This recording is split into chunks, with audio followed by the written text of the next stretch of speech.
جب رسول اللہ صلی اللہ علیہ وآلہ وسلم دنیا سے رخصت ہوئے، مدینہ کی فضاؤں میں سکوت طاری تھا، اور اسی وقت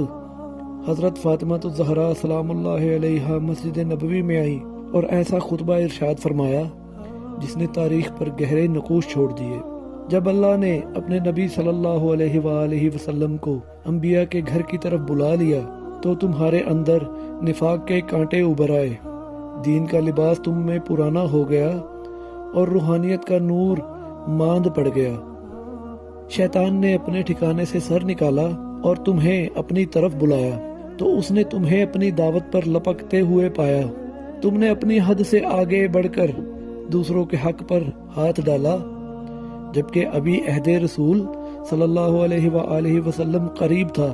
زخم تازہ تھے، اور رسول خدا صلی اللہ علیہ وآلہ وسلم ابھی دفن بھی نہیں ہوئے تھے کہ تم نے یہ سب کچھ کر ڈالا۔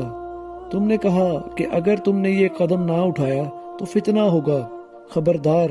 تم خود فتنہ میں جا پڑے، اور یقیناً جہنم کافروں کو گھیرے ہوئے ہے۔ یہ وہ کلمات ہیں جو سیدہ فاطمہ زہرا سلام اللہ علیہا نے امت کی بے وفائی، انحراف اور نا انصافی پر فرمائے، اور جو آج تک دلوں کو ہلا دیتے ہیں۔